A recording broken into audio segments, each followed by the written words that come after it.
Dang. Y'all won't believe this, but they had me working on a dinosaur today. This thing's so old. Got fossil fuel all on me. Jeez. Goddamn, they're licking some dino juice.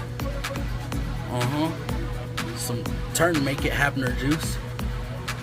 Oh, looky there. The customer replaced their own alternator. But they failed to notice that their battery terminal was broken. Just for their battery terminal being broken, I had to replace the whole cable because it doesn't come separate.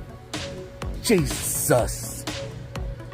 But we'll see if this thing cranks over, which I doubt it, because when I fixed it up and made it contact, the ignition didn't even want to turn on. So that's my day for the day. Jesus.